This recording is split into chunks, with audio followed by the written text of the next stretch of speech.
May nag-comment ulit dito sa isang video natin sa YouTube.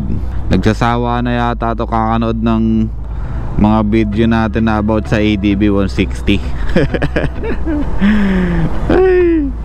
Sabi niya mag-upload naman daw ako ng ibang motor dun sa mga winawiringan natin. Kasi puro na lang daw ADB 160 yung nakikita niya sa channel natin. Parang yun yung gusto niyang sabihin. Anyway, Germs, good morning. Welcome dito sa channel natin, JR Motoworks. Maraming salamat sa pagsubaybay dito sa channel natin. Ngayong umaga, wala tayong full video ng bago nating installation dito sa isang motor na to. Ito hindi na to ADB 160. Ibang motor na to. Wala tayong full video kasi ako yung gumagawa ng motor and kailangan natin mag-focus dun sa motor. So ito mga clips lang yung may papakita natin sa inyo. Tapos mga picture, ayan, ito lang may papakita natin. Pag nag-vlog pa kasi ako or nag-video pa ako, hindi ko mapapabilis yung proseso natin dito sa motor na to. Kasi lalo tayong tatagal. Kasi pag mga ibang motor, hindi pa natin masyado kabisado yung mga mga gagawin. Kumbaga, pinag-iisipan pa natin lahat ng mga gagawin natin. Kasi hindi siya kagaya ng ADB na kabisado na natin yung mga gagawin. And may naka-ready na harness dun sa motor. Dito, sa motor na ginawa natin na bago, talagang kapa-kapa pa lahat. Hindi pa tayo ganun kabilis kung mga bagong motor yung ginagawa natin. Kumbaga, inaaral pa natin para maging maayos pa rin yung kakalabasan ng motor. Siya nga pala yung motor na ginawa natin ay Kymco Dink 150. Ayan. Actually ito, pangalawang beses na natin gumawa ng ganitong motor, Kymco Dink 150. Second time na natin gumawa na ito. Yun nga lang, talagang sobrang tagal nung interval na yun nung una tayong nagkabit. Kaya nangyari, parang nag-back to zero ulit yung knowledge natin dun sa motor. Kinapa natin siya ulit, inaral natin ulit. Kaya sobrang tagal na inabot natin. Ang kinabit natin dito ay Pia horn original, tapos laser gun original din ng TDD. Tapos syempre yung Zenlo X1 Plus natin na original din from EXL Zenlo Philippines. Ayan yung kinabit natin. Sobrang tagal kong ginawa tong motor na to. Sobrang tagal. Pero yung kinalabasan niya naman ay napakaganda. Yung wire natin, yung pagkakalatag ng wire natin, napakaganda rin, napakalinis. At kahit sobrang tagal natin ginawa, natuwa pa rin yung may-ari. Grabe yun. Grabe yung duration ng installation natin dun. Ang tagal. Halos isang buong araw. Walang nga.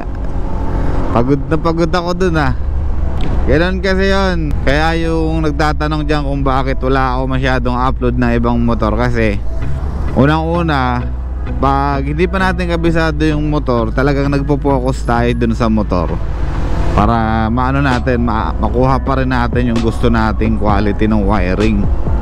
Pangalawa, ayaw natin na magkaroon pa ng extra oras na tumagal yung motor. Kasi once na nagbablog tayo, nagbibideo tayo, makakadagdag yun sa oras ng pag-aantay ng customer.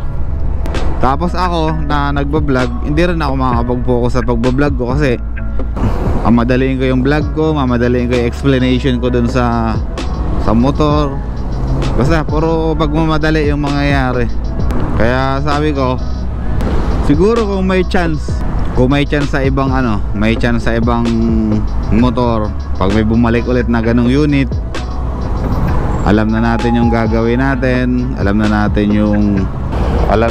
yung pasunod-sunod, alam na natin yung proseso, makakapag-vlog na tayo sa mga susunod na motor na gagawin natin. Especially itong Kymco Dink 150, bibihira lang ang mayroong ganito, bibihira lang yung may ganitong motor. Kaya hindi natin masabi na magkakaroon tayo ng madalas na ganitong installation. Unlike sa ADB, PCX, Click, ayan, ang daming motor na ganyan sa kalsada. Kaya marami tayong chance na maaral talaga yung motor na yon sa pag-wiring. Itong ADB 160, actually ano to, inaabot na lang sa akin to ng 1 oras yung installation nito.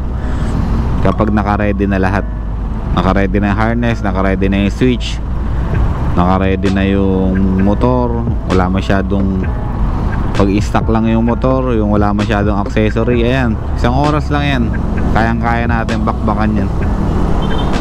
Add na lang tayo ng kalahating oras para dun sa pagbibideo natin tsaka pagbablog natin, mga ganong bagay. Sa ano, sa mga naghahanap ng ibang unit or ibang video sa atin, pasensya na kayo, hindi tayo makapag-video talaga ng madalas sa ibang motor kasi ayun, kumakain siya ng oras talaga.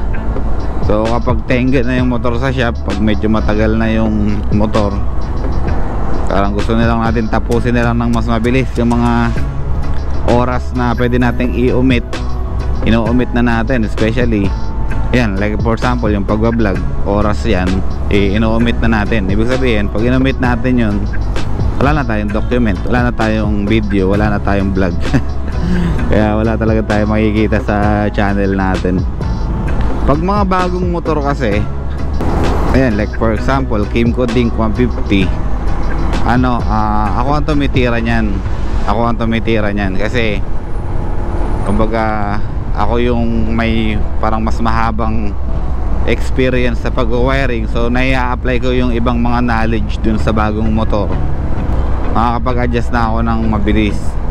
Kasi kung yung bagong electrician natin, hindi niya pa masyadong gamay yung mga wiring, hindi niya pa masyadong gamay yung ibang motor, mas lalong matagal yung magiging proseso natin. Pero kung for example lahat ng wiring hindi na ako yung gumagawa, yung tipong makakapag-video na lang ako, ayan, mas marami tayong maipapakita sa inyo na video, mas marami tayong maipapakita sa inyo na installation natin sa iba't ibang motor. Kasi syempre libre naman yung oras ko sa pagbibideo, kaya ayos yun. Pero kung ako pa rin yung gumagawa every time, ayan, malabo talaga tayo makapag-video ng mga iba't ibang motor natin dito sa shop.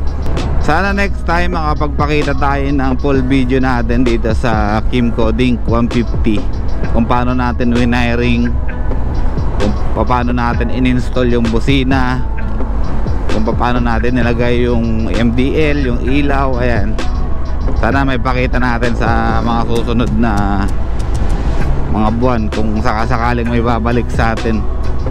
Eto, i-upload ko to para may reference yung ibang mga user ng Kymco Dink 150, kung sakasakali na maghahanap sila ng mag-wiring ng kanilang motor. Okay, maraming salamat ulit sa mga germs natin dyan. Maraming salamat sa pagsubaybay ninyo dito sa ating channel. Kita-kita na lang ulit tayo sa susunod na video natin para sa panibagong installation natin ng MDL. Para sa mga bagong video dito sa channel natin, ayan, ako nga pala si Kuya Germs. Kita-kita ulit tayo sa susunod na video natin. Peace out.